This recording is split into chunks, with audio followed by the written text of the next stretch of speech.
तो थोड़ा सा एडवांटेज है साइंटिफिक मैनेजमेंट का, हम थोड़ा एडवांटेज अभी डिस्कस कर लेते हैं। मैंने आपको पहले भी बताया था कि साइंटिफिक मैनेजमेंट में मैंने एक और नोट्स छोटा सा ब्रीफ तैयार किया है, उसमें कुछ खास नहीं है, जो सब आप यहाँ पे पढ़ रहे हैं वो सेम चीज वहाँ पे। Certain things like advantage, disadvantage, principles, benefits for society, benefits for industries and benefits for employer and employee, वो सब थोड़ा बहुत मैंने ऐड कर दिया। मेरा मेन फोकस था उसमें इलैबोरेट करके ये जो हम लोगों ने साइंटिफिक स्टडी ऑफ वर्क पढ़ा था 4 पॉइंट, क्या क्या था साइंटिफिक स्टडी ऑफ वर्क में? Correct, time, motion, method and fatigue. इसको थोड़ा वहां पे डिटेल में एक एक पैराग्राफ लिख दिया है, बस वही उसमें अलग से और कुछ नहीं है।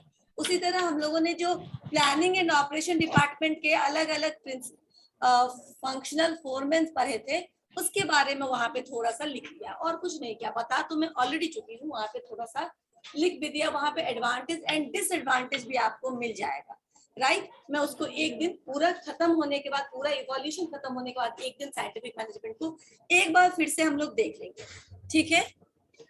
अभी एडवांटेज उसका हम ले लेते हैं। एडवांटेज क्या है? सबसे पहला, better utilisation of resources through scientific planning, ठीक है। Better utilisation of resources through scientific techniques and reduction of cost. सबसे पहला एडवांटेज है, it focuses on optimum utilisation of every resources by minimizing the wastage, and when you minimize the wastage you are actually minimizing the unnecessary cost, ठीक है। जिस cost का एक मूल्य होता है प्रोडक्ट या सर्विसेज के ऊपर, राइट। तो अगर आप कॉस्ट यानी वेस्टेज को कट कर सकते हैं, दैट मीन्स आप समहाउ क्या कर रहे हैं, कॉस्ट को कम कर रहे हैं, और कॉस्ट कम करेंगे तो आपकी उसी कॉस्ट में आपका जो है प्रॉफिट को आप ज्यादा अर्न कर सकते हैं with the wages satisfaction to the employee, यानी एम्प्लॉय को सारा सेटिस्फैक्शन देने के बाद भी एम्प्लॉय के लिए उनके वेजेस और सैलरी को कट करने की जरूरत नहीं है, उनको आप अच्छी सैलरी दे करके भी आप अच्छा प्रॉफिट अर्न कर सकते हैं।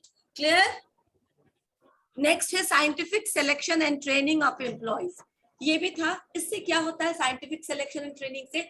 It ensures efficiency and effectiveness, right. क्योंकि वो ऑलरेडी जानता है उस काम को, उसको सुपरविजन का या उसको ट्रेनिंग की ज्यादा जरूरत नहीं है। आप थोड़ा सा अपना मेथड या प्रोसेस बताएंगे तो वो पिक कर लेगा, ठीक है ना। अगर किसी दूसरे बैकग्राउंड से उसको लाएंगे तो क्या होगा, वो नहीं कर पाएगा। समझ में आया? इसीलिए उसकी इफिशियंसी और इफेक्टिवनेस को इंश्योर करता है when you are hiring people scientifically. समझ में आया? साइंटिफिकली का मतलब उसके अपने बैकग्राउंड से, उसी बैकग्राउंड का है, उसी से डिप्लोमा करके आया है, या उसकी उसी क्षेत्र में उसका एक्सपीरियंस है 2 इयर्स 3 इयर्स 4 इयर्स जितना भी, ठीक है। तो इससे क्या होगा, उसके इफेक्टिवनेस एंड एफिशिएंसी को आप इनहांस कर सकते हैं। ज्यादा सुपरविजन करने की जरूरत नहीं पड़ेगी, ज्यादा ट्रेनिंग देने की जरूरत नहीं पड़ेगी।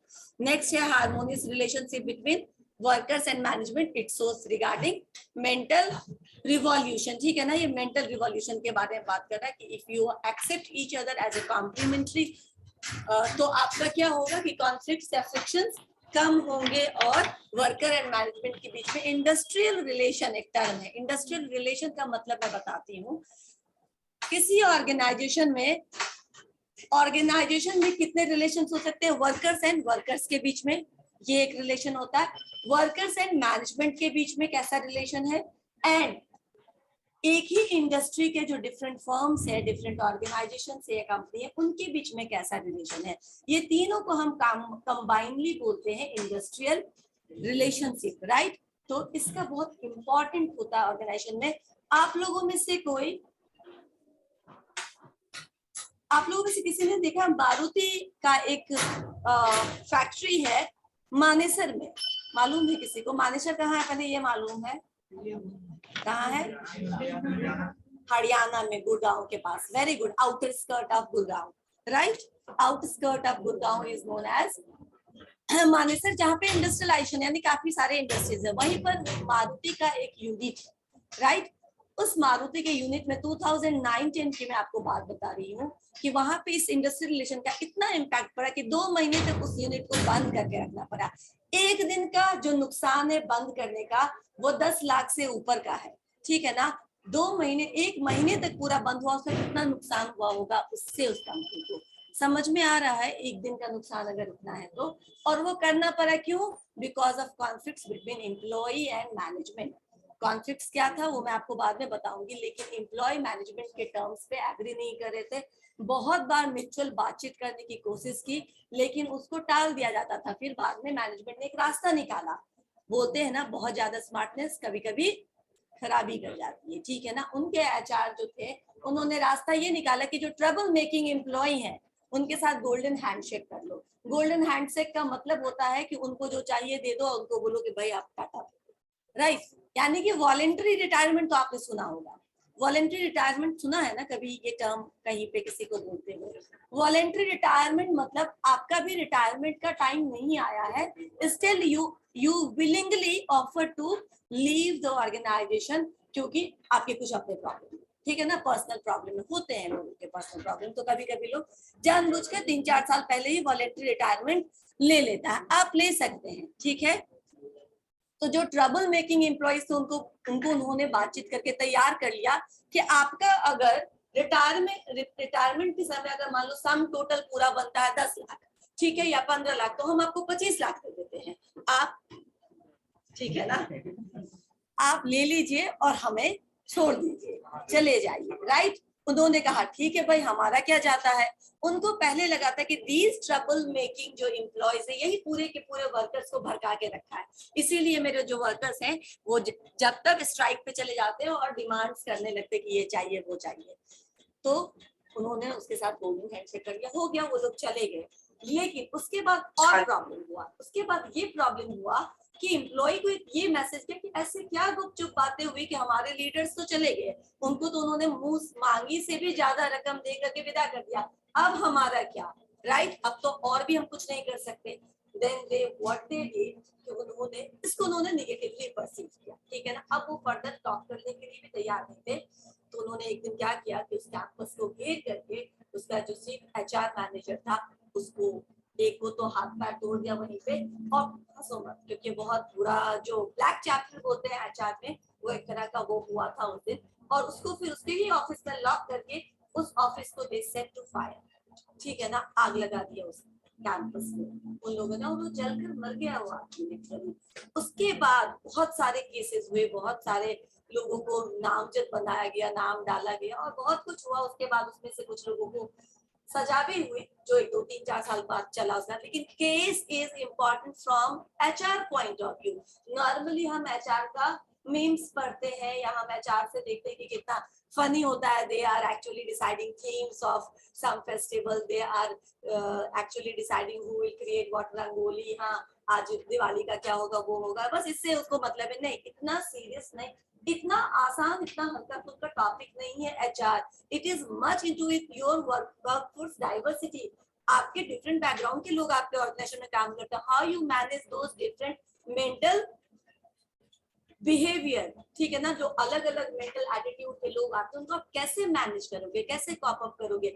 अभी यहाँ जो नॉर्मल है वो नॉर्मल अमेरिका में नहीं होगा, मे बी वो नॉर्मल जापान में नहीं होगा, वो नॉर्मल चाइना या वियतनाम में नहीं होगा। वहां के लोग यहाँ आते हैं, उनका जो नॉर्मल है वो यहाँ का नॉर्मल नहीं है। तो you have to mix the cultural diversity भी आपको मैनेज करना है। ये सारे एचआर के फंड है। और ये जो प्रॉब्लम है इंडस्ट्रियल रिलेशन का, इसको टाइमली एड्रेस नहीं किया गया। जो छोटा सा डिससेटिस्फैक्शन था कि हम अगर डेली वेजेज है और कोई परमानेंट, अच्छा ठीक है, इसका प्रॉब्लम क्या था मैं बता देती हूँ कि नॉर्मली वहां पे जो परमानेंट जो वर्कर्स होते हैं और जो डेली वेजेस वर्कर्स होते हैं जिनको आप कैजुअली हायर करते हो, ठीक है, अगर वो 1-2 दिन के लिए काम करता चला जाता है तो कोई दिक्कत नहीं। लेकिन अगर ये casual worker almost they are working like permanent worker, बस आपने उनको अपने रोल पे नहीं लिया, लेकिन वो 4 साल से आपके यहाँ आ रहे, काम कर रहे, सेम रूटीन में काम कर रहे हैं। और डिफरेंस क्या है, तो आप उनको ज्यादा पे कर रहे हो, आप उनको बोनस दे रहे हो, आप उनको मेडिकल बेनिफिट्स दे रहे हो, आप उनको सब कुछ दे रहे हो क्योंकि वो आपके रोल पे है। हम भी वही काम कर रहे हैं, वो भी 1-2 दिन के लिए नहीं, लगातार 4 साल 5 साल से। हमको भी ऑन रोल रख लो, यही डिमांड था उनका, क्योंकि ऑन रोल रखने से हमारी सैलरी बढ़ जाएगी और हमको ये सारे बेनिफिट्स मिलने लगेंगे। इस चीज को टालने की कोशिश की गई उस यूनिट में, ठीक है ना। और क्योंकि it causes some cost to HR, है ना, इसके कारण कुछ कॉस्ट बढ़ जाता, लेकिन जो कॉस्ट बढ़ता वो आपके 5-10 सालों के कॉस्ट से कम होता जो आपको 1 महीना में नुकसान हुआ। और जो एक केस स्टडी बन गया पूरे वर्ल्ड के लिए। Now the Maruti Suzuki, right ना, आपको मालूम है कि ये क्या है, ज्वाइंट वेंचर है, ठीक है ना। Japanese company is jointly started their business with Maruti, right? तो उनका ज्वाइंट वेंचर। अब कैसे लोग आएंगे आपके साथ ज्वाइंट वेंचर में काम करने के लिए अगर नाम इतना खराब होगा इस देश में? तो समझ में आ रहा है कितना झटका लगा होगा। और इसको एक बहुत बड़े लेवल पे यानी कि नेशनल लेवल पे इस केस को सॉर्ट आउट किया गया, सल्टाया गया, और बाकी के बहुत सारे लोग भी आपने सब कुछ किया, कॉम्पनसेशन दिया जिनके भी लोग जो गए, इतना बड़ा नुकसान हुआ, लेकिन आप वापस उस आदमी को नहीं ला पाए, राइट। तो आपका जो एचआर पॉलिसी वो कैसा होना चाहिए, बिल्कुल ट्रांसपेरेंट, ठीक है ना, और पूरा मौका देना चाहिए कि people can keep their point, right. अपना डिससेटिस्फैक्शन वो शो कर सके, आप उनकी डिससेटिस्फैक्शन को टाइमली आप क्या करिए, एड्रेस करिए, ठीक है ना। टाइमली अगर वो गलत है, कभी कभी क्या होता है, ये एक तरह का फैक्चुअल नहीं होता है, इमेजिनरी कॉन्फ्लिक्ट भी हो जाता है, किसी और के साथ कुछ किया, हमने हमारे दिमाग में लगता है, ठीक ना, किसी ने कान में किसी की कुछ बोला, हो सकता है उसने तुम्हारी शिकायत नहीं की, बट समटाइम्स हमको लगता है कि शायद हमारे बारे में कुछ बोला, ये इमेजिनरी भी होता है, तो गेट इट क्लियर, राइट। अगर कुछ इमेजिनरी प्रॉब्लम है तो आप क्या करिए, उसको क्लियर करा लीजिए, क्योंकि डिससेटिस्फैक्शन जो थोड़ा सा दबाएंगे अभी, वो अगले 2-3 साल में क्या होगा, इरप्शन की तरह आएगा, एक्सप्लोड करेगा। समझ में आया, ये इंडस्ट्रियल रिलेशन टर्म आया, इसलिए मैंने आपको ये केस सुना दिया। तो अब आप कभी पढ़ सकते हो, ठीक है ना, माने सर केस डालोगे ना, उसी में आ जाएगा ये। तो harmonious relation between workers and management कितना ज्यादा जरूरी है, राइट, ठीक है।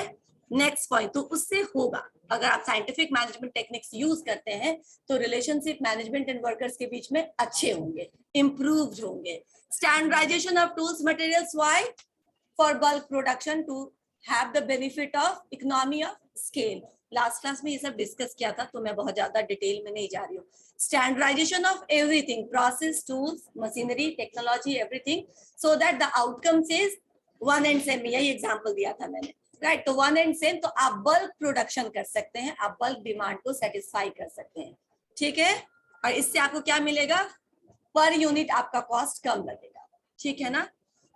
क्लियर, क्लियर, ठीक है। नेक्स्ट है scientific investigation promotes technological development. Scientific investigation promotes technological development का क्या मतलब हुआ, ये साइंटिफिक बेस्ड है ना, ये इन्वेस्टिगेशन और एक्सपेरिमेंट बेस्ड है, एक्सपीरियंस या गेस वर्क बेस्ड नहीं है। तो आप क्या करेंगे, नया नया खोज करेंगे, इन्वेस्टिगेट करेंगे।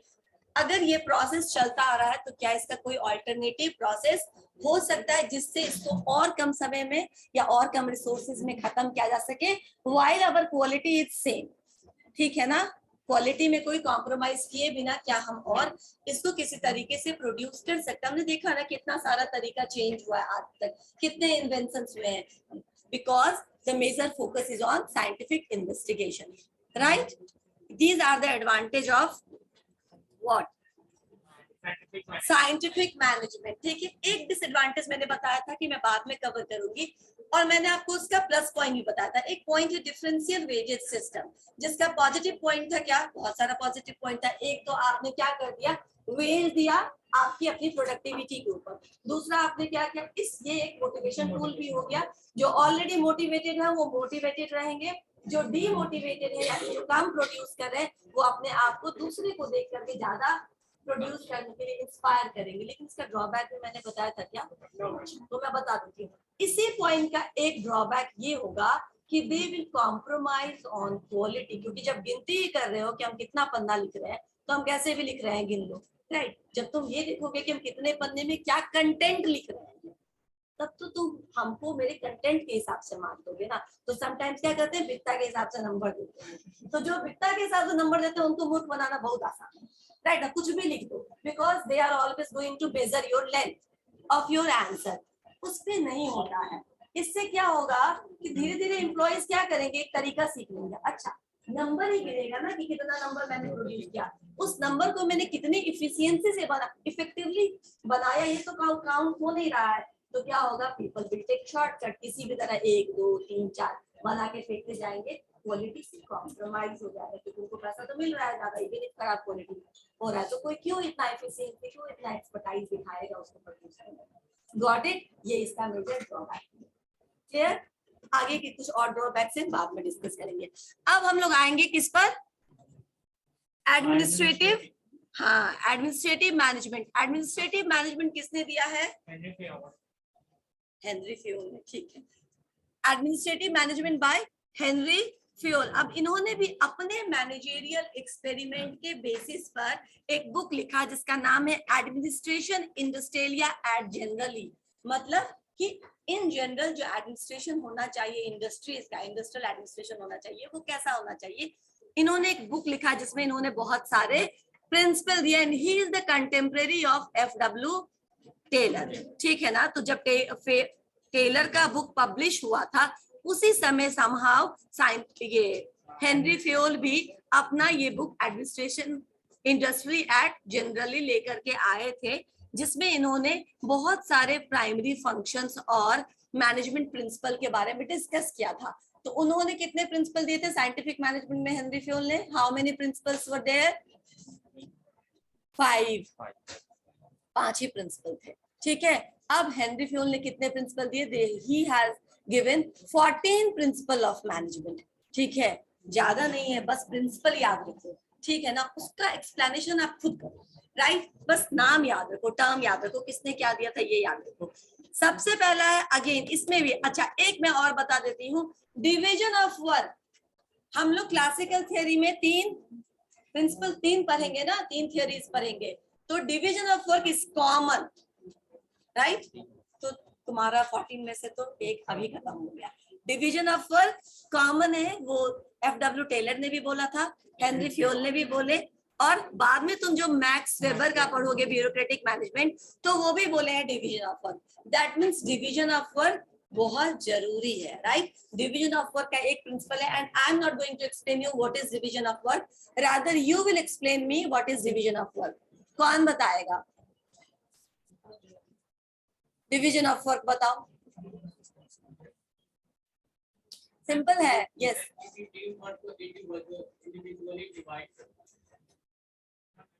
अच्छा ठीक है, बैठ जाओ। ठीक है, किसी टीम वर्क को इंडिविजुअली डिवाइड कर देना। और कोई बता सकता है इसका आंसर? यस, ठीक है। और कुछ बताओ।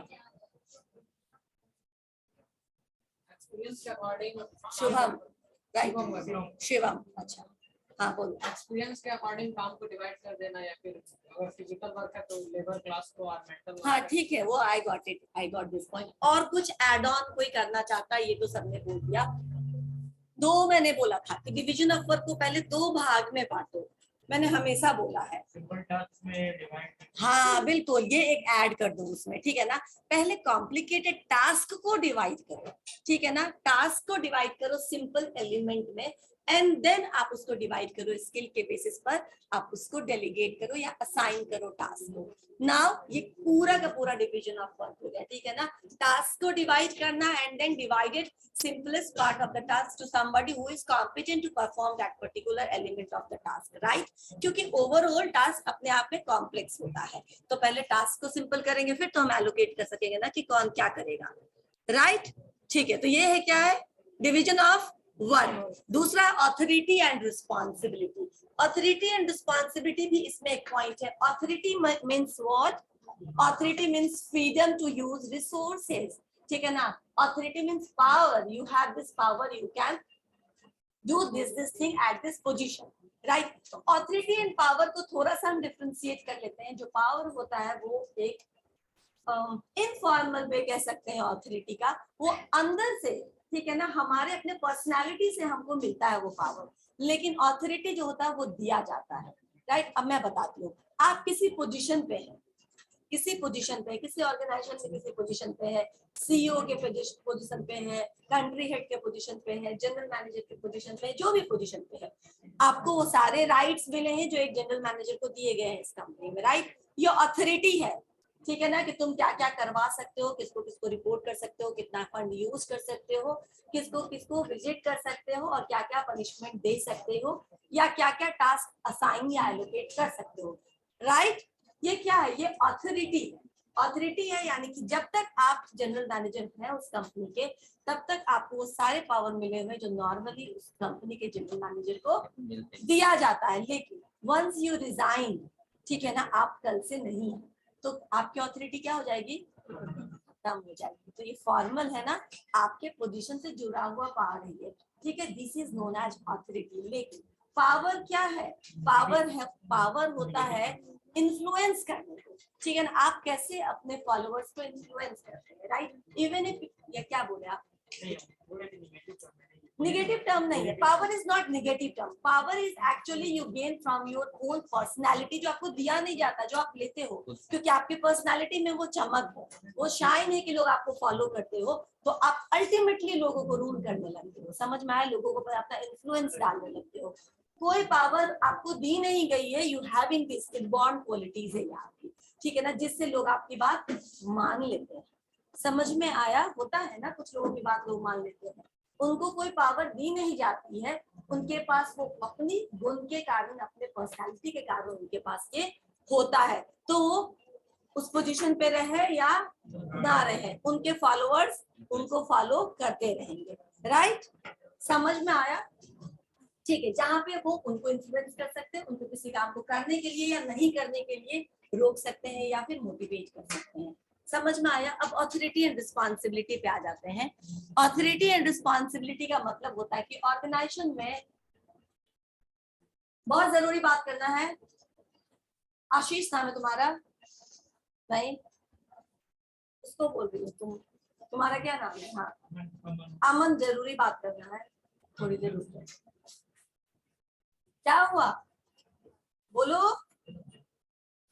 ठीक है मत बात करो, ज्यादा टाइम नहीं डिस्टर्ब करना चाहते। नाउ ऑथोरिटी एंड रिस्पॉन्सिबिलिटी मतलब जब भी ऑर्गेनाइजेशन में आपको कोई रिस्पॉन्सिबिलिटी दी जाती है, ठीक है, जब भी ऑर्गेनाइजेशन में आपको कोई रिस्पॉन्सिबिलिटी दी जाती है, यानी कि कोई ड्यूटी करने के लिए दिया जाता है, तो आपको इतना फ्रीडम भी दिया जाता है कि आप उस काम को परफॉर्म कर सके। सपोज करो कि आपको किसी दूसरे देश में जाकर के किसी मीटिंग को चेयर करना है या अटेंड करना, तो आपको टिकट कटा के देती है कंपनी, ठीक है, आपके रहने का खर्चा देती है, दैट मीन्स क्या, they are authorizing you to make all these expenses to conduct that meeting, है ना, ड्यूटी दिया तो उसके लिए आपको एम्पावर किया ना कि आप ये कर सकते हो, इस पैसे से आप रुकने का, ठहरने का, जाने आने का टिकट बुक करा सकते हो। they are authorizing you, they are empowering you to perform that duty। इसी तरह ऑर्गेनाइजेशन में डिवीजन वाइज यानी कि डिफरेंट जो हायरार्की होता है, आपको मालूम है कि टॉप लेवल से लोअर लेवल तक बहुत सारे हायरार्की होते हैं। कुछ कंपनी में ज्यादा होता है, कुछ कंपनी का फ्लैट होता है। फ्लैट होता है मतलब समझ रहे हो कि जो नंबर ऑफ लैडर्स है ना ये कम, ठीक है ना, कुछ में बहुत ज्यादा होता है। तो जहाँ सेंट्रलाइजेशन होगा वहाँ बहुत लंबा होगा, ठीक है ना, किसी पे ट्रस्ट ही नहीं है, सबका सीनियर जूनियर जूनियर जूनियर, ठीक है ना। यहाँ कम से कम लेवल पे बात खत्म हो जाती है, people is work as a family, ठीक है ना, एक टीम या ग्रुप की तरह काम करते हैं, फ्लैट ऑर्गेनाइजेशन होता है। नाउअडेज ये ज्यादा चलता है, जो भी हमारे टॉप क्लास एम्प्लॉयर है उसमें ये ज्यादा होता है। They don't believe in lower hierarchy, ठीक है ना, टैबरिंग और टॉल हायरार्की। उनका फ्लैट या वाइड स्ट्रक्चर होता है, बस अब आवाज नहीं आनी चाहिए, उनका फ्लैट या वाइड स्ट्रक्चर होता है। समझ में आया। तो जितने कम हायरार्की रहेंगे उतना जल्दी कम्युनिकेशन एक जगह से दूसरी जगह पास ऑन होगा। तो ऑथोरिटी के हिसाब से यानी कि आपके लेवल ऑफ डेजिग्नेशन के हिसाब से क्या मिलता है, आपको जिम्मेदारी मिलती है और रिस्पॉन्सिबिलिटी मिली, और उस रिस्पॉन्सिबिलिटी के हिसाब से ऑर्गेनाइजेशन आपको इतना एम्पावर करता है थ्रू ऑथोरिटी कि आप उस काम को कर भी सकिए और करवा भी सके, यानी कि इसको जो जो पावर ड्यूटी मिली हुई है उसको करने के लिए खुद भी करेगा और इनसे करवा भी सकेगा, ये डेलीगेट भी कर सकता है टास्क इन लोगों को। समझ में आ गया। और इसको ये सब चीज कर अपने मन से ये नहीं कर रहा है, ठीक है ना, इसको इतना एम्पावर किया है कंपनी ने थ्रू ऑथोरिटी, राइट। तो जब भी हम किसी को ड्यूटी देते हैं तो इस हाथ से ड्यूटी देते हैं, तो इस हाथ से उतना ऑथोरिटी भी देते हैं ताकि वो इस काम को जस्टिफाई कर सके। दोनों साथ साथ चलता है। जहां पे ज्यादा रिस्पॉन्सिबिलिटी दे दी, ऑथोरिटी कम दिया, वहां पे क्या होगा, नहीं काम कर पाएगा, ठीक है ना। बहुत सारे प्रॉब्लम्स होंगे उनको करने, बार बार वो तुमसे पूछने आएगा। एक बार ये होगा कि तुम भी इरिटेट हो जाओगे, यार इरिटेट हो जाओगे तो दे दो ना उसको ये साइन करने का क्षमता, ठीक है ना। लोग करते हैं ना अपनी साइनिंग अथॉरिटी किसी को दे देते कि you can sign my absence, तो वो साइन करके क्या करता है, आपका काम भी खत्म कर देता है और वो काम रुकता भी नहीं है, हो भी जाता है। तो जब भी आपने ड्यूटी असाइन किया है उसके ही इक्विवेलेंट आप क्या करिए, अथॉरिटी भी दीजिए। समझ में आ गया? नहीं तो रिस्पॉन्सिबिलिटी या तो नहीं पूरी हो पाएगी, या फिर रिस्पॉन्सिबिलिटी छोटी सी है लेकिन छूट बहुत, ठीक है ना, छूट बहुत ज्यादा है तो उसका क्या हो सकता है, गलत यूज हो सकता है, राइट। वो गलत तरीके से अपने पावर को, असाइंड अथॉरिटीज को मिसयूज कर सकते हैं, ठीक है ना। इसीलिए एक कैप बना होता है, कैप यानी कि अपर लिमिट, कि आप इससे ज्यादा ये काम नहीं कर सकते, ताकि आपके ऊपर एक अंकुश लगा रहे। समझ में आया? तो ये होता है authority and responsibility, they goes parallel and they go parallel and अगर जितनी बड़ी रिस्पॉन्सिबिलिटी उतना ज्यादा अथॉरिटी, जितनी कम रिस्पॉन्सिबिलिटी उतना कम अथॉरिटी।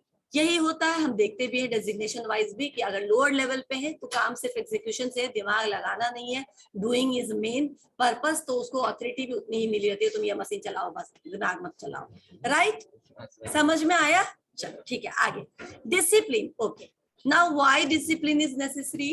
डिसिप्लिन इसलिए नेसेसरी है कि अगर 5 का ग्रुप है उसमें अगर डिसिप्लिन नहीं रहे तो 4 दिन का झगड़ा हो जाता है, राइट। लेकिन यहाँ पे हम 5-5 हजार, 50-50 हजार एक कंपनी के गाइडलाइंस के अंदर काम कर रहा है, वहां अगर आपका clear cut uniform discipline policy नहीं है तो आप कैसे कल को जस्टिफाई करेंगे कि इसके साथ आपने ये किया तो क्यों किया और इसके साथ आप ये नहीं कर रहे तो क्यों नहीं कर रहे।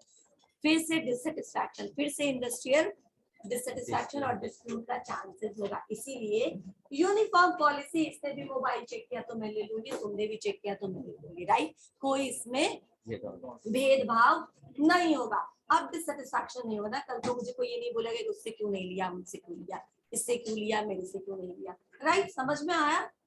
तो ये क्या होता है, डिसिप्लिन करना जरूरी होता है, क्योंकि अगर हम देखते हैं छोटे छोटे टीम में भी कई बार डिसिप्लिन की कमी से कॉन्फ्लिक्ट हो जाते हैं और वो टीम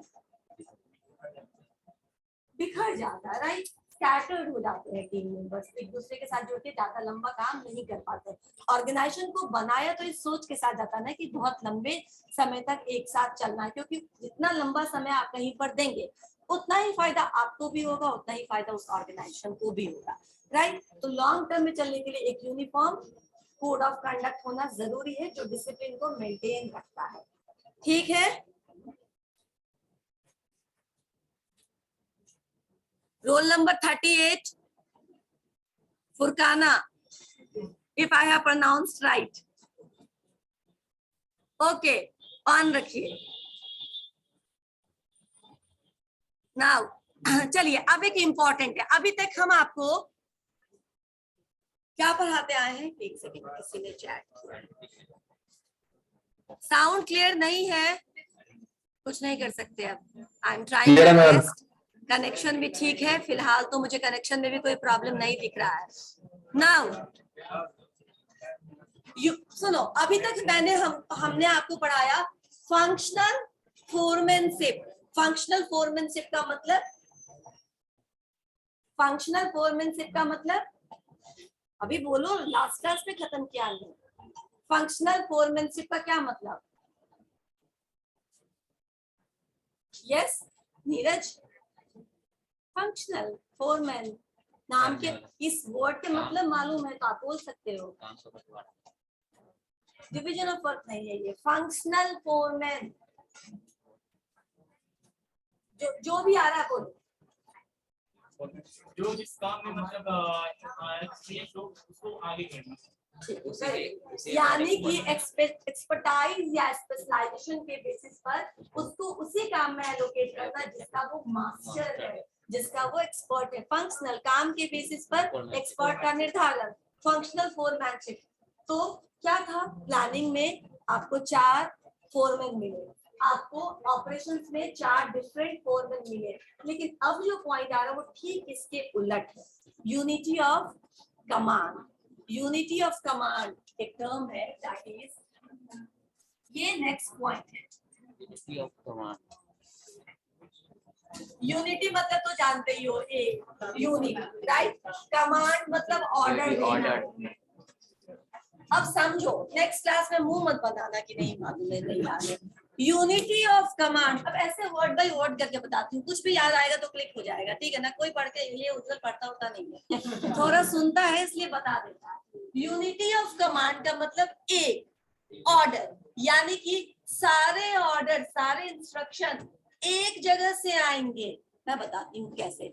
FW टेलर ने ठीक इसका कॉन्ट्रास्ट दिया था फंक्शनल फोरमैन से। क्यों आएंगे एक जगह से? जो जिसका एक्सपर्ट है वो उस चीज से रिलेटेड ऑर्डर अपने जूनियर को देगा। समझ में आया? अब इन्होंने कहा कि नहीं, अगर आप चाहते हैं कि आपका स्मूथली हो तो आपको एक ही जगह से सारे कमांड्स, इंस्ट्रक्शंस, ऑर्डर देने पड़ेंगे। Class, what happened? यस, जोर से बोलो, क्या हुआ? Don't hum, speak loudly. Humming करने से मैं सुनूंगी नहीं ना, मुझे समझ भी नहीं आएगा कि क्या हुआ। कुछ बोलना है, नहीं समझ में आ रहा है, आवाज नहीं पहुंच रही है आप तक, क्या प्रॉब्लम हो रहा है? कॉन्सेंट्रेट नहीं कर पा रही है, आपको भी लग गया बीमारी इतनी जल्दी? ठीक है, ये सब बहुत लोगों को है ये बीमारी, लेकिन इस क्लास में नहीं थी ये प्रॉब्लम। यस, बोलो, कौन बोल रहा है? यही बोलो। नींद आ रही है? ये फर्स्ट क्लास है ना? सेकंड? अच्छा ठीक है, थोड़ी देर जाग जाओ। ओके, यूनिटी ऑफ कमांड का क्या मतलब है? वन, कमांड का मतलब ऑर्डर, ऑर्डर, यानी कि सारे ऑर्डर, सारे इंस्ट्रक्शन, सारे गाइडलाइंस एक ही पॉइंट से आएंगे। मैं एक सिंपल एग्जांपल देती हूँ कि सपोज करो मैं एक लोअर लेवल पे हूँ, मान लो, ठीक है ना, I am on the lower level, और मुझे कुछ काम डायरेक्टर सर दे देते हैं, ठीक है ना। कुछ काम, ठीक है, डायरेक्टर सर जिस चीज में अच्छे हैं मुझे वही काम उन्होंने असाइन किया कि तुम ये कर लो। ओके, कर लेंगे, ठीक है, क्योंकि मैं उनके भी जूनियर हूँ। मुझे कुछ काम मेघा मैम दे देती है, भाई ये कर लो, ठीक है, कर लेंगे। कुछ काम नीतीश सर आते बोल देते ये भी कर लेना, और कुछ काम पोदार सर भी दे देते। सपोज बोलो। यस यस मैम, अगर आप बोले कि आप लोअर लेवल पे हैं, आपको जो भी ऑर्डर आएंगे तो उसका सुपरवाइजर देगा ना आपको डायरेक्ट। आप उसी पर तो चलती हूँ, उसी पर तो चलती हूँ। बैठ, मुझे कंप्लीट कर, ठीक है। तो मुझे क्या हुआ कि मुझे 4 अलग अलग जगह से इंस्ट्रक्शन दिया, जो चारों अपने अपने फील्ड के एक्सपर्ट्स हैं। उन्होंने अपने अपने फील्ड से रिलेटेड इंस्ट्रक्शन मुझे दिया कि मुझे ये काम करना है। मैं लोअर लेवल मैनेजमेंट पे हूँ, मैंने ये बोला। मैं वर्कर हूँ, मैंने ये नहीं कहा। वर्कर को उसका सुपरविजन देता है, लेकिन मैनेजमेंट तो ट्रांसफर होता है ना, communication top level to middle level, middle level to. हाँ, तो हमारा जो कंपनी का साइज है वो इतना बड़ा नहीं है। अगर आप टाटा ग्रुप की बात करेंगे तो रतन टाटा जाकर के ऑर्डर नहीं देता है अपने लोअर लेवल मैनेजमेंट को, लेकिन हमारे कंपनी में जो साइज है वो छोटा है। छोटे साइज में आप डायरेक्ट इंटरेक्शन कर सकते हैं, इसीलिए स्टार्टअप में ज्यादा आप क्लैरिटी आपको मिलती है, क्योंकि यू कैन कम्युनिकेट डायरेक्टली, ठीक है ना। फ्लैट स्ट्रक्चर है, अभी बहुत टॉल स्ट्रक्चर नहीं हुआ है। समझ में आया? नाउ, अब मुझे चारों लोगों ने काम दिया। नाउ आई एम कंफ्यूज कि मैं किसका काम करूं, ठीक है ना। डॉक्टर सर का नहीं काम करूंगी तो वो मुझे गुस्सा करेंगे, मेरा मैम तो ऐसे ही, ठीक है। उसके बाद नीतीश सर का अपना ही काम है, ऐसे भी वो मेरे एकदम इमीडिएट बॉस है। अगर नहीं किया तो मुझे बोलेंगे कि शिकायत कर देंगे, वे जाकर के काम नहीं करते। And then I become confuse, ठीक है ना, बैफल्ड। और मुझे लगा क्या करे, नहीं करे, छोड़ो, कोई काम नहीं करते। सर पूछेंगे, सर मेगा मैम का काम था, सारी बोले अच्छा ठीक है, पर उन्हीं का काम, ठीक है ना, मेरा काम बाद में करते हैं। तो ये क्या होता है, इससे क्या होता है, कंफ्यूजन क्रिएट होता है, कौन सा काम करे, कौन सा काम बाद में करे, क्या प्रायोरिटी है, क्या कम प्रायोरिटी का काम है, ये सब डिसाइड नहीं कर पाते। एंड फाइनली जो एम्प्लॉय होता है वो कंफ्यूज हो जाता है कि करना क्या है। सब तरह से अलग अलग अटैक हो रहा है चारों तरफ से, समझ में आ रहा है, चारों तरफ से आप पे काम बाउंस किया जा रहा है। तो क्या होता है, एम्प्लॉय बिना कुछ काम किए ही थक जाता है। समझ में आया? सो यूनिटी ऑफ कमांड की देखो भाई। अब मैं आती हूँ आपके पॉइंट पे कि ये जो डायरेक्टर सर है, ठीक है अपना अपनी जगह पे बहुत बड़े, मेगा मैम, ठीक है, ये भी ठीक है, टॉप लेवल मैनेजमेंट है, पोदार सर है, सब ठीक है। लेकिन सोनी को जो भी बोला जाएगा इंस्ट्रक्शन, वो सिर्फ नीतीश सर। क्यों? क्योंकि ये इसके एचओडी, हमको जो भी इंस्ट्रक्शन देना होगा हम लोग इसको लेके एचओडी को देंगे, and HOD will pass on the information. अब क्लियर हुआ?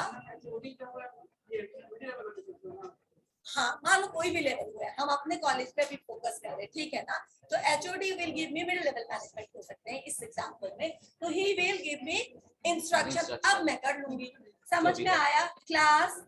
अब मैं क्या करूंगी, ये काम सिंपल है। एक आदमी ने मुझे इंस्ट्रक्शन दिया, एक आदमी को मुझे फीडबैक देना है, रिपोर्ट करना है कि मैंने क्या किया, क्या नहीं हुआ, क्या कठिनाई आई, और सारे कम्युनिकेशन इन दोनों के बीच में खत्म हो जाएगा। यानी कि इसको तो ये चार तरफा अटैक आ रहा था काम का, वो नहीं आएगा। अदरवाइज ये बहुत इजीली बोल सकता था इसका काम कर रहा हूँ, अभी आप तीनों का नहीं कर सकता। ये जाएगा पूछने तो बोले इसका काम कर रहा हूँ, अभी आप तीनों का काम नहीं कर सकता। समझ में आया कितना काम डिले हो सकता है। तो यूनिटी ऑफ कमांड होना जरूरी है ऑर्गेनाइजेशन में फॉर स्मूथ फंक्शनिंग, और आपका कोई काम रुके नहीं है। आप लोग अलग अलग लोगों को बोल करके वो काम करिए, या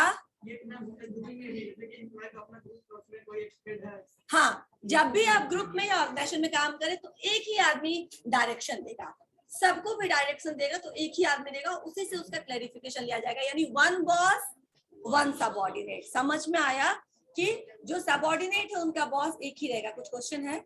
नहीं, क्लियर हुआ यूनिटी ऑफ कमांड। तो यहाँ पे फंक्शनल फोरमैनशिप को इन्होंने एकदम काट दिया, ठीक है ना। ये ठीक नहीं है, क्योंकि इन्होंने तो एक्सपर्टाइज पे फोकस किया था और इन्होंने किस पे काम किया था, प्रोसेस पे। तो आप जब एक ही लोग सारे इंस्ट्रक्शन देंगे तो ज्यादा क्लैरिटी रहेगी, जल्दी काम होगा। क्लियर हो गया यूनिटी ऑफ कमांड। पीछे दोनों एक ही इंडस्ट्री में फोरमैनशिप और ये नहीं ना, साइंटिफिक का है ये। अब मतलब दोनों एक ही जगह एक ही मतलब प्रोसेस में यूज होता था। नहीं, अब जो इन्होंने एक प्रिंसिपल दिया था, ये अलग नहीं होता होगा, उसको इन्होंने सीधा नकार दिया। किसने? हेनरी फ्योल ने। बोले ये करना चाहिए, ये सही है। अब क्लियर हुआ? ठीक है, मैनेजमेंट का ही दोनों प्रिंसिपल है।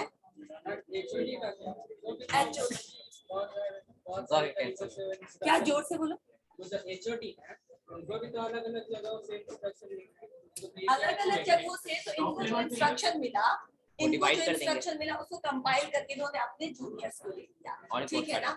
इनको जो काम करना है, is responsible for the director sir और फॉर मेगा, वो दार सर और फॉर मेगा मैम किसी एक जगह पे मिला, या फिर कंबाइंड मीटिंग हो रहा है, तो आपको एक साथ पास ऑन हो गया सारा इन्फॉर्मेशन। क्लियर हुआ? जो टॉप लेवल पे normally decision board of meetings में लिए जाते हैं, वहाँ पे सारे टॉप लेवल मैनेजमेंट एक साथ डिस्कस करते हैं और फिर मिडिल लेवल मैनेजमेंट को दे दिया जाता है। लेकिन सीधा समझ लो कि अगर मार्केटिंग हेड है कोई, तो वो सारे मार्केटिंग का जितना भी डिसीजन होगा वो मार्केटिंग हेड क्या करेगा, अपने एम्प्लॉय को देगा और उन्हीं से फीडबैक वही ले सकता है। प्रोडक्शन का नहीं ले सकता, HR का नहीं ले सकता, कोई और नहीं ले सकता है। क्लियर हुआ? इस बेसिस पे डिपार्टमेंटलाइजेशन भी बाद में किया गया, ताकि एक ही बॉस रहे एक काम को करवाने के लिए। समझ में आया? नहीं समझ में आया अभी भी? ठीक है। अब नेक्स्ट पॉइंट है यूनिटी ऑफ डायरेक्शन। पीछे आप लोगों को समझ में आया यूनिटी ऑफ कमांड?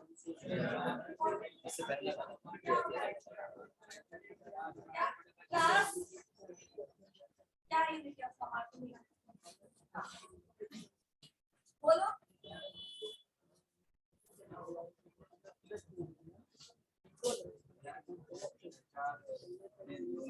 अच्छा कॉन्सेप्ट बताओ। Unity of command, unity of command क्या है? किसी एक जगह से ऑर्डर आता है,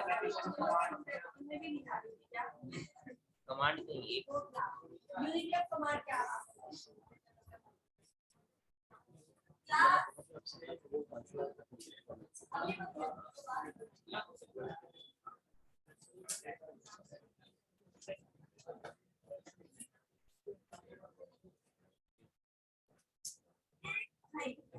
What happened? The problem is you people देखो, एक होता है कि if I am giving example, I am just giving you example to clarify the point. आप मुझे एग्जाम्पल बताने लगते हो, मैं बोलती हूँ कि पॉइंट क्या, आप एग्जाम्पल इलाबोरेट कर। तो don't elaborate example, elaborate the point की unity of command means one. मैंने सिंपल एक लाइन बोला आपको, one boss one employ, one senior one subordinate. Unity of command का मतलब सारे इंस्ट्रक्शंस आपको एक ही जगह से मिल रहे हैं, यानी आपके यहाँ आपके ऑर्गेनाइजेशन में कोई एक ही आदमी है जो आपको इंस्ट्रक्शन दे रहा है। आपको गाइडलाइन दे रहा है और आप उसी को जाके रिपोर्ट कर रहे हैं, आपको किसी तीसरे चौथे को रिपोर्ट करने की जरूरत नहीं है। That is unity of command, right? जहां पे पूरा क्लियर कट मालूम है कि आप क्या काम कर रहे हैं, आप किस काम में बिजी हैं, आप कितना पहुंचे हैं, किसी और को आपको बताने की जरूरत नहीं है। एक बॉस ने आपको ऑर्डर दिया, आप काम कर रहे हैं, वो काम खत्म हो जाएगा, फिर वो आपको दूसरा काम देंगे। क्या हुआ? समझ में आया यूनिटी ऑफ कमांड? अब तुम बोलो।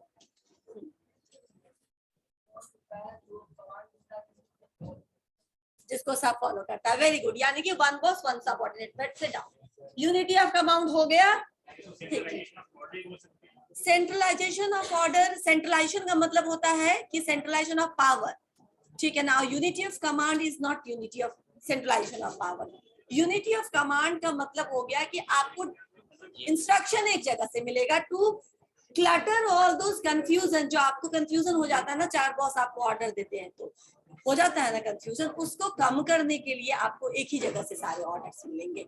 डिसीजन मेकिंग हर एक लेवल पे है, ठीक है ना। तो डिसेंट्रलाइजेशन अपनी जगह पे है, लेकिन ऑर्डर आपको कोई एक ही देगा कि तुम ये करो। आपको हर बार उसी बॉस को रिपोर्ट करना है या उस पोजीशन पे जो है उसी को रिपोर्ट करना। क्लियर? आगे चले। एक नेक्स्ट वर्ड है,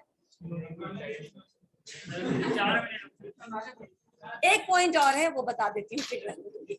यूनिटी ऑफ डायरेक्शन। डायरेक्शन का मतलब अगेन दिशा, ठीक है ना। यानी कि अब इसको थोड़ा ऐसे समझो। अगेन मैं एग्जांपल दूंगी तो मुझे एग्जांपल मत बताना, मैं एग्जांपल दे रही हूँ, कॉन्सेप्ट समझना। यूनिटी ऑफ डायरेक्शन का मतलब कि सारे लोगों का ऑर्गेनाइजेशन में जो एफर्ट है वो यूनाइटेडली एक दिशा में होना चाहिए, एक गोल को अचीव करने के लिए। समझ में आया है? आ रहा है? अगर सब लोगों काम सब लोग कर रहे हैं, दिन रात मेहनत कर रहे हैं, लेकिन अलग अलग डायरेक्शन में, कोई किसी डायरेक्शन में आगे बढ़ रहा है, किसी का गोल कुछ है, किसी का लक्ष्य कुछ है, तो जो ऑर्गेनाइजेशन का एक बड़ा लक्ष्य है वो आप कैसे होगा, नहीं आप प्राप्त कर पाइएगा कि सबके एफर्ट्स अलग अलग डायरेक्शन में, एक डायरेक्शन में होना चाहिए towards the main objective of the organisation. इसी को बोलते हैं यूनिटी ऑफ कमांड। यानी जितने लोग काम कर रहे हैं, सभी लोग जो काम करेंगे वो उसी दिशा में करेंगे जिस दिशा में उस ऑब्जेक्टिव्स के पास आप जा पाइएगा। You are taking every step in one direction so that you can reach the goal, ठीक है। अब प्रोडक्शन डिपार्टमेंट भी काम करेगा, लेकिन ओवरऑल प्रॉफिट को अर्न करने के लिए। मार्केटिंग डिपार्टमेंट अपना काम करेगा, यानी मार्केटिंग को प्रमोट करेगा, अपने प्रोडक्ट को प्रमोट करेगा, लेकिन क्यों? ऑर्गेनाइजेशन के गोल को अचीव करने के लिए। एचआर डिपार्टमेंट काम अपना ही करेगी, हायरिंग का काम करेगी, रिक्रूटमेंट का काम करेगी, मोटिवेशन एंड ट्रांसफर का काम करेगी, लेकिन किस लिए? ताकि ये सारे एफर्ट इसलिए लगाए जाए हो ताकि जो एक मेन ऑब्जेक्टिव है ऑर्गेनाइजेशन का वो आप पूरा कर सके। अब ये सारे डिपार्टमेंट का अपना अलग ही एजेंडा है, ठीक है ना। तो उससे क्या होगा कि आप अपने एजेंडा को तो प्राप्त कर भी लेंगे, लेकिन उसमें सफल हो जाएगा जो ऑर्गेनाइजेशन का मेन ऑब्जेक्टिव है वो आप अचीव नहीं कर पाए। So every step should be in one direction, ठीक है ना।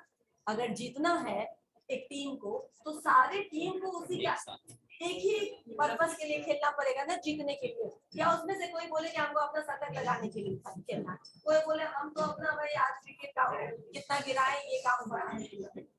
तो इस चक्कर में क्या होगा कि एक कोई मैन ऑफ द मैच बन जाएगा इंडिया का प्लेयर, लेकिन कब कोई और जीत जाएगा, राइट। क्योंकि ऑर्गेनाइजेशन टीम जो है वो क्या बोले तो तुम अच्छा परफॉर्म, एक ही प्लेयर के परफॉर्मेंस से हो जाएगा सारा काम। हाँ नहीं, तो फिर सबका एफर्ट एक तरफ होना चाहिए ना, टुवर्ड्स अचीवमेंट ऑफ गोल। पूरा टीम का लक्ष्य होना चाहिए कप जीतना। इंडिविजुअल गोल के लिए अगर खेलते रहेंगे तो आप हो सकता है अच्छा परफॉर्म करते, लेकिन आपका टीम नहीं जीत पाएगा, राइट। क्लियर? ऐसा देखा है हमने कई सारे मैच में लोग करके कितना सारा बॉल खा जाते हैं जस्ट गो फॉर 100, राइट। तो उसमें गुस्सा आता है ना, फिर हम लोग को हारता है कि क्या करते हैं बात करते हैं काइंड ऑफ थिंग, हम अपना कमेंट्री चालू रखते हैं। समझ में आया? तो एक ज्वाइंट एफर्ट होना चाहिए एक कलेक्टिव ऑब्जेक्टिव को प्राप्त करने के लिए, उसको हम बोलते हैं unity of direction. Next class में मैं पूछूंगी आप लोगों से, ठीक है? क्या ये दोनों बता देंगे? ये दोनों बता दो कि बाकी नहीं पढ़ा है मैंने। Division of work, authority, responsibility, discipline सब बता दोगे।